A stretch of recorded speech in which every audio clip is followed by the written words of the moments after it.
Yo, what's going on, everybody? It's your boy Rail back with another motherfucking review, man. Yo, this is Power Book 2 Ghost Season 2, Episode 7 review. We in this bitch. Now, the plot thickens. This probably is the messiest episode of Power Book Ghost. It's just messy and nasty all around. And this is an episode I think sparks a lot of conversation, like there's some the same old conversations, but when you see it done in these different aspects, you just kind of want to dig into it. And I feel like grabbing a shovel and fucking getting to it. Fucking getting that right out of there, right? All right, so first, can we do some math, my people? We got to do this. I've been seeing an ongoing conversation, right, about this whole Zeke shit. This whole Zeke shit, man. So, okay, I remember asking, is Kane the oldest son or Drew? Which one was older between Kane and Drew, right? Who's the middle child? We all know Diana's the baby. Okay, we got this. So now let us understand this. Let us do some math, because it's a nasty pothole going on in Power right now. I see what they did. Oh, I'm really your mama, cool. Okay, threw us all for a loop. Nobody seen that coming. And they got to answer some questions, right? So, Monet, angry ass. We gonna get into her. She is the meanest mama. That's a throwback mama right there. She is mean as shit. Mean as shit. I ain't heard her say good job to any one of her kids that actually did a good job. She's just like, this motherfucker's brutal. Monet is a brutal motherfucker, man. But anyway, so she had Zeke at 16. She had Zeke at 16. Okay? So that clearly makes Zeke the oldest kid, right? Now, he had a few years of college left. And let's assume that Zeke is Zeking. No, we can't even assume that. Because if he's been playing ball in high school, they'll pass athletes. So I can't even say the nigga been held back. Maybe he was held back in elementary school. I could see that. That's the only way this timetable gonna make sense. If this dumb nigga was that dumb nigga in elementary school and kind of got held back a year or two, because he had a few years of college left because he jumping into the pros. So we don't know if he had 1 year left or two. So let's just be, I don't know, because you usually graduate college at 21, right? That's typically how it goes. You get into about 22. You graduate college about 22. You jump in about 18. So let's say this nigga had 1 year left. And let's say maybe he's on the cusp of 22. Let's just go ahead and be nice and say he's 22. And then let's go and say Diana's 18.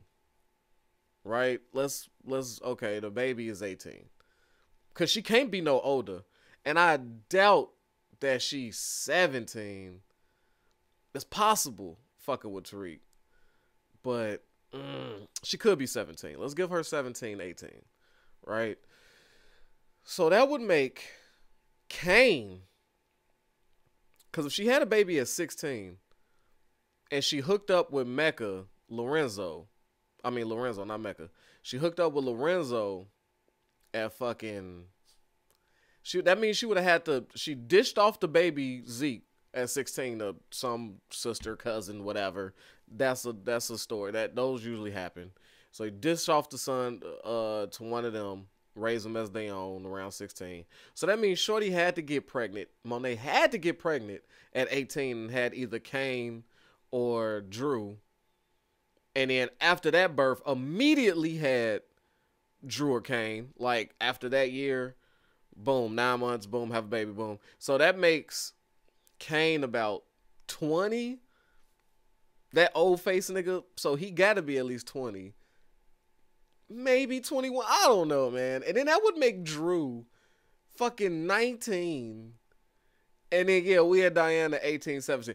So she been... that's the only way this math can work out. She made a mistake at 16 with a child, got with Lorenzo and said, fuck it, I'm all in with this one. And just repeatedly had babies. Like, boom, boom, boom. She wasted no time. That's the only way this math could work. Because I'm just like, how the fuck would Lorenzo not know she ever got pregnant? And do we believe that Monet at meeting Lorenzo at 17, 18 never said, yo, let me tell you something, I had a baby? Like, she been keeping this nasty secret away from her husband forever. Her entire teenage to adult life. And I don't know, man. The math ain't mathing for me. That's a clear plot hole right there. A plot hole. It just don't make no sense. I've been sitting there scratching my head like, that makes this Zeke the oldest? Like, clearly Kane is well, whatever, man. I don't know. Kane, maybe when you catch bodies, you age. Kane don't look like he drink water, so I don't know. It's a possibility. I don't think I don't know. Okay. So, this episode was messy. I don't know where we should begin. I guess we just hit on all the hot topics. Lorenzo letting it be known. Right, we'll start with the Lorenzo storyline. Lorenzo letting it be known that he's not living off Zeke. That's not the move. We going 100% to the streets. Kane, unfortunately, agreed to let Mecca and Lorenzo meet, which cuts him out. So now he's 100% the enforcer. Even after all that tough talk he did with his daddy, now he just looks stupid. Kane has been failing this episode. I mean, he's been failing for several episodes, but this is like the culmination of his idiocy. But so Lorenzo and Mecca meet and they embrace, just messy. Mecca's a nasty nigga. You know what I'm saying? They come up with okay, all drugs go to you. Go to you and Drew right here. Oh, and if you need the manpower, I got that for you too. If you need to clean up the streets, I got a hit team, right, for a portion of the money. So Mecca gave this nigga Lorenzo all the work and soldiers for rent. He gave him mercenaries. So now Lorenzo is up on these streets, and now that means no drugs for Monet and Kane's side hustle, right? So they out, which means if they don't get no drugs, that means the course correct shit at Stansfield is dead. Which means Tariq ain't got no money to pay expensive ass Davis. It's a lot. So Lorenzo is putting his foothold on there. That was a nice scene though, that little hit scene. Mecca don't fuck around. He got real ass mercenaries. They came through professionally, smoked them niggas, so now Lorenzo's about to take over the streets. So now you got, and Mecca, right? So Mecca runs down on Zeke. Now y'all help me out. Zeke is shooting jump shots in the fucking whatever, the playground. Seems unlikely. You about to go to the league. I don't see how you out there by yourself and niggas is allowing that in the hood. Okay, whatever. We'll believe that. You know, you're unrecognizable, I guess. You've been only the biggest news. You've been on TV for beating a double homicide and you onto the league. You might be the most popular nigga in the entire city right now, but for some reason nobody gives a shit about him and he could just shoot hoops by himself in the... Okay, whatever. So Mecca pulls up on that nigga. Start talking about 1 foot short of another. Runs in the family, being very cryptic. You doing all this goofy shit when he could just be like, okay, so no, well, I guess he had to build up to it. And then he shows Zeke a tattoo. A book from Ezekiel. And I'm like, does this tattoo... Does a nigga having a quote from the chapters of Ezekiel on his arm and your name being Ezekiel, like that just fucked your head up? You not once looked at this Latino nigga and questioned the fact, I guess since Monet has birthed several black children with a Latino man, I guess Zeke don't look into it that deep. But I had so many questions. Zeke had the pouty face, like, what this mean? And he's like, just go ask your mama. So he fucks Zeke head up. Zeke is off to do that. And it seems like Monet just comes and talks to this nigga one time, makes up some shit, and he believes it out the gate. No, don't talk to your mama. Don't call your mama. Don't go see your mama. Why is his mama not just picking up the phone? Why does he have to physically go there? He could have just hit her on Jack. And they had that conversation. But he was just going to pop up on her, I guess, with this information. So, okay. That's another, it was a mess. I don't know. It was just too much nonsense for me. But okay. Monet tells him, yo, daddy in jail. He gonna die in that bitch. Or he dead. I don't know which one he told him, but he was locked up. He dying dead. Don't look into it. I got you. These niggas, just everybody gonna try to come out here and be your daddy. But the tattoo though, Monet. But the tattoo. And he was talking about my foot, but then he got a tattoo. I said, what the fuck is anything? I could get Ezekiel tattoo, nigga. Does that mean every nigga named Ezekiel is my kid, my seed? What the fuck? I don't understand the correlation between that tattoo and Zeke, man. Like, I was just lost. Like, why is that his... Why? But he believes Monet. So, boom, she puts that down for a minute. Goes to holler at Mecca. Mecca let Shorty know, like, hey, this ain't that. I don't give a fuck what you say. You chose your husband. You chose this bullshit. Fine. We had an agreement I'd meet my son. He was like, I understand. I went to jail. Okay, I fucked up.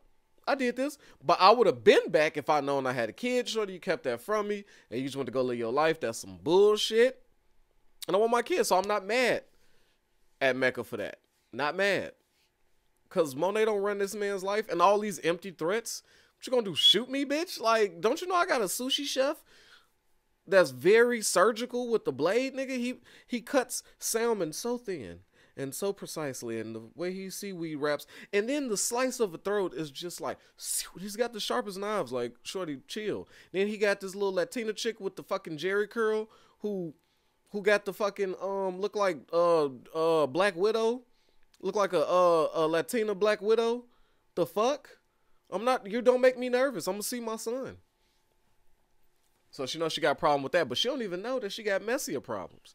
Now, do we think, like, this is a conversation. Is Mecca nasty? Yeah, he is. I don't even know if it's not even a conversation. We ain't even gotta have that talk. You know that's your baby mama's husband, and you finna give him this work and these soldiers, embrace this nigga and not tell him shit, and you just kind of his boss now. That's kind of messy, but it's strategic. But that's some nasty nigga shit. I don't know. I don't know if I respect that. Running down on your son, respectful. Treating the shit out of Monet in your crib, in your penthouse, respectful. Embracing her husband when you was just popping her on the helicopter. You know what I'm saying? Kind of nasty. That's where we get sketchy. Now you her husband's boss. We super nasty now. You doing too much, Mecca. I'm losing respect for you, bro. I don't like the way you moving. That's dirty macking at a high expensive level. I don't like it. What else we got? Diana knows something up, but she don't know everything, right? Now, this is the conversation I had, right? I was getting into a little argument. Motherfucker told me Diana was so thirsty for Tariq. And this is my counter argument. I don't think Diana's thirsty. I think that's the only nigga she has seen that's in her age group that's not a family member. Diana is not in school now. We don't know when the last time the bitch been in school. She is attached to her mama's hip. She's only allowed to go see her father by herself in prison. And now that he's back, she don't even leave out the fucking crib. Right? She's under complete lock and key. Then you got the turtleneck player walking in and out, a nigga that's just her age. And this is all she got. Her only reference of a nigga that she could even talk to is Tariq. Right? She goes to Stansfield to visit. She gets the vibe. I mean, I don't think she thirsty. I just think she ain't got no other options. What nigga has she met in 2 seasons besides this nigga? For real. That wasn't family. Then they had one kickback. Well, it was a bunch of niggas she could have chose from. But, her father was home. She was focused. So I don't know if she thirsty. It looked thirsty when she showed up to this hotel room talking about, oh, my mama this, I need this type of money. And Tariq like, well, let me finish this nasty trifecta. Hey, talk your shit about Tariq all you want. The nigga is a killer. He catches bodies. On and off the court, nigga. On field with bullets, he's catching bodies. Off court, he done smashed every girl he knows. He has no female friends. And I was like, okay, so he smashed all 3 of them, right? Knocked them all out. 1 season. He's a bad motherfucker. But then I'm like, well, it's the college years. Anybody that's been to college or been all for, if you was a real nigga and never went to college but was on college campuses with your people, you know how it go. You know what I'm saying? You didn't been around the block a few times. So his college experience ain't too much different from anybody else. You know what I'm saying? He young. He got too many of them close proximity. So he don't know that he's creating a fucking nuclear bomb at some point. He just kind of doing him. He on ankle braces. Shorties keep coming in. They keep wanting to fuck. He's asking for consent. I appreciate that. He's a young man. Very consensual. He's letting these chicks hop on them. I appreciate that. But yeah, so he finished his trifecta of evil with Diana. His little turtleneck pipe. You know what I'm saying? He's closed that third circle to hell. You know what I'm saying? But we was then discussing who is the better match for him. Lauren, no go. She is too legit, and by that I mean she's a square. She's a civilian. She's too much of a civilian. The way she's dealing with little snitching drugs that ain't even hers, scared of her parents, she is not built for Tariq and his lifestyle. She is tell on this nigga in a second. Baby Angela. Matter of fact, Angela was tougher than Shorty. Lauren is just, no, so we get her out of here. I told you, I don't know. Lauren is useless at this point. They kind of gave us some purpose. We'll get into that. So then I was like, Effie. Everybody likes Effie with Tariq. Why? Because, you know what I'm saying, Effie on the street, she knows all the truth, and she fucking with him. So she's like the realest one, right? So it's natural to go, yeah, I need my Clyde, you know what I'm saying? Bonnie and Clyde shit, like this is, we can see that. But Diana, though. See, Diana's the perfect middle. She got, her family is the Tejadas, so they got money, they got power, they got influence, they got everything he needs up here. So that's like marrying into a good mafia family for him. His mother already knows, you know what I'm saying? But he knows that she can't find out because she'll shoot this nigga right in his face. But, give it some time. And so I'm thinking that's like the perfect middle for him, Diana. That's what I think. Y'all get in that comment section. Let me know. Am I right on this one? Who's the best of the three for him? I highly doubt any of y'all say Lauren. Like, I don't give a fuck how she looks. Shorty is just not built for his lifestyle, and he treats her every chance he gets now. So let's get into some court shit, right? What's that nigga's name? Saxe. So Saxe finally tells Meth that yeah, Lauren is one of the witnesses. Okay, she's gonna go up there. Tariq has an alibi for the Jabari shooting. No, for the cop shooting. He has an alibi for the cop shooting. I like how nobody gives a shit about Jabari. And at the function, we'll talk about that later. Yeah, but nobody cares about it. They just want to know who killed this cop, right? And fuck Jabari. But so yeah, he has an alibi, and Davis is like, okay, cool. I don't want to use it. This was he had to go to his old little secretary, his old little side, his sneaky link that was also an employee of his. Davis been a nasty nigga for a long time. She lets him know, like, yeah, he was there with me, but okay, he is not a good enough timeline because he could have just left and smoked that nigga, that cop. And they would have to ask me, well, why the fuck was he there with you? And I'd be compelled to tell them the truth. And how he told me he shot his dad and all this other shit. So I don't even know if that's true. I think you got to answer that question. I think she's just being a little too petty. But yeah, poured the drink all on niggas' feet. Told him to put his ring on. That was a good scene. That nigga thought we thought he was finna get seconds, which he still can. Anytime a woman is that emotional, anytime a woman hates you that much, it's just an emotion, right? You can flip that shit. You just flip the hating to love is real easy. You know what I'm saying? As long as they emotional about you, you could get that done. So I'll teach y'all something about that later. Ladies, and don't try to refute this shit. Come on now. Come on, man. Y'all know y'all addicted to feelings and emotions, man. Hate is just on the same side as love. All you gotta do is flip it right on over. Come on, we'll get into that later. So yeah, so that's on the shit end. Then they trying to use his little sister. Oh, I feel sorry for her. She's like, oh, but Tariq was with me. It was light outside. And yeah, I mean, but she played the part right, though, because what else would a 9-year-old say? Like, I have a 6-year-old now. My son wouldn't even know what to say, and he's fucking 14. He be in there looking just as fucking dumb talking about, well, dad was home when light was up, and it's because these kids no common sense. So I'm not mad at her. And I like how Tariq said, no, just get her out of this shit. She's not going to help me. This is going to be worse. And then she got this pressure of trying to help her brother. It just looked nasty. I think Tariq made the right call on that one. So right now he has no out. He has no out as it stands. And I'm not seeing what they're going to try to use. And is Davis's brother going to come into effect? Like, did he just get Redman the bag? Or is Redman in prison going to pop up at some point and help us with any of this storyline shit? Like, I'm just confused. Or was he just there to tell us that Davis did some fucked up shit and he's really supposed to be in jail? Like, what is Redman's purpose in prison right now? I'm so fucked up over this. But okay. So Tariq has nothing, right, as far as that's concerned. Then Sack's dumbass links up with the prosecutor he's smashing and the black chick that, you know, that was Tasha's attorney at one point. I can't think of her name. And they talking about 5 years. She said, get out in your 20s, whatever. But Tariq stood solid. He stood solid. He said, yeah, okay, cool. So I only spent 5 years in prison, but I lose my sister forever, right? That doesn't help me. And who gonna protect me in prison?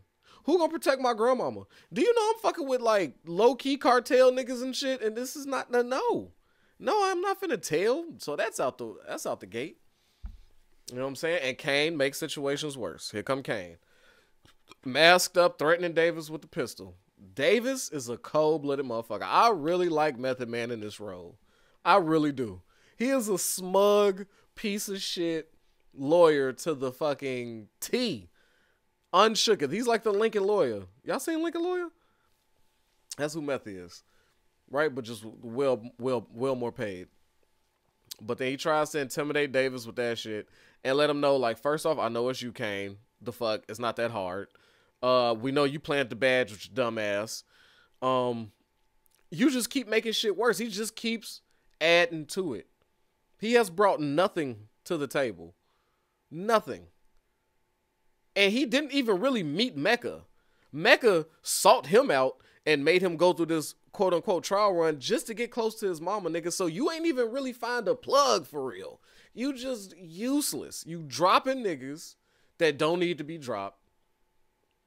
And you planting shit on wrong niggas that could have easily just told on you. Whatever.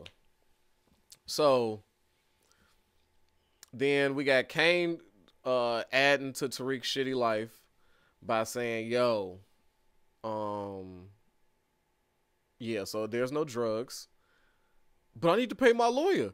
And if we don't, we'll both end up in jail. Oh, you a smart nigga, figure it out. And Tariq's sitting there like, what the fuck you mean figure it out?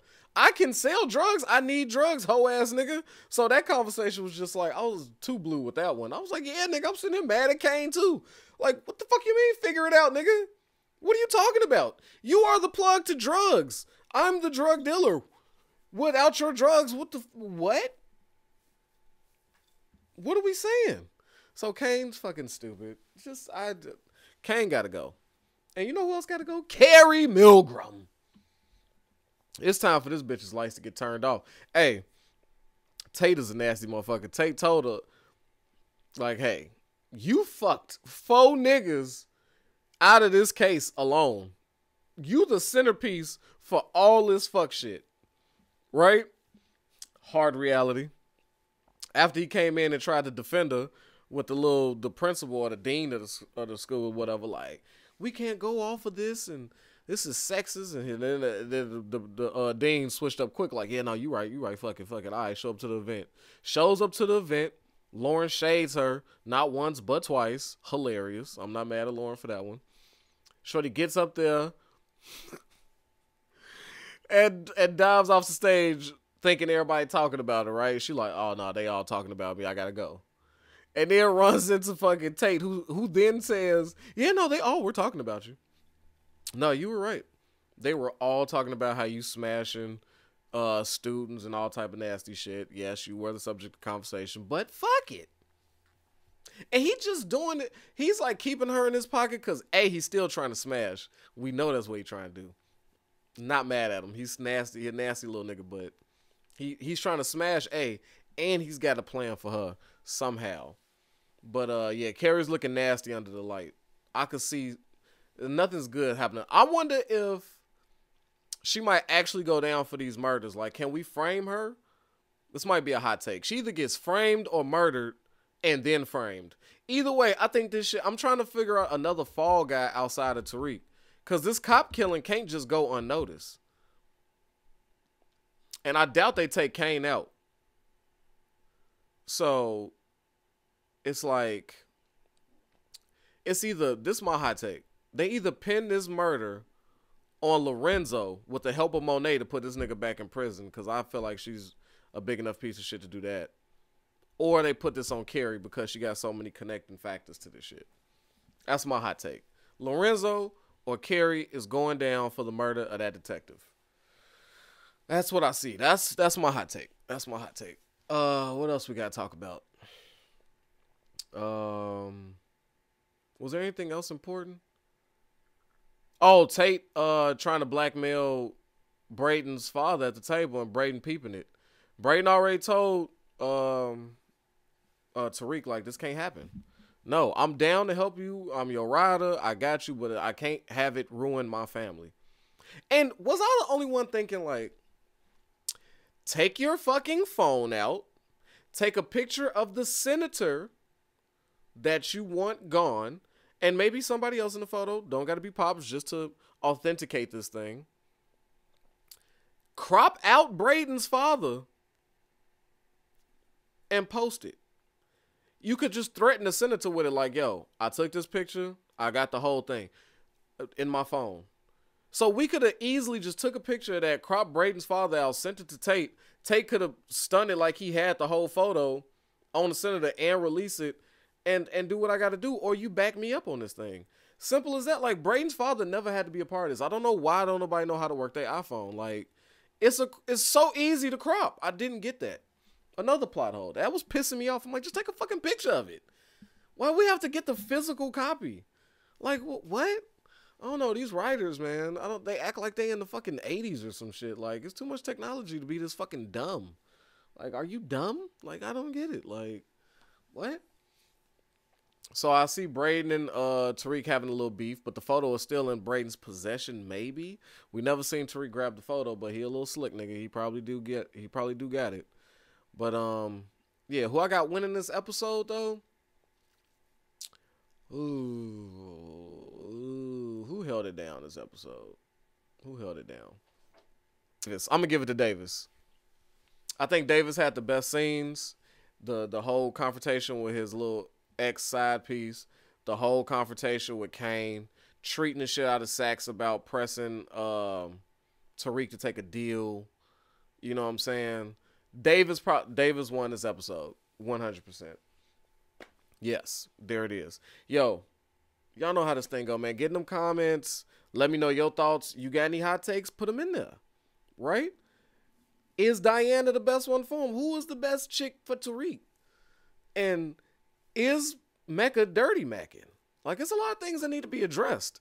And why is Monet the angriest human being on planet Earth? I guess having a baby at 16 would fuck you up, but she's so hard, man. She don't even smirk. This bitch is tough. I don't know. But as always, man, protect your health, yourself, your wealth, man. Your boy is out of here. Peace.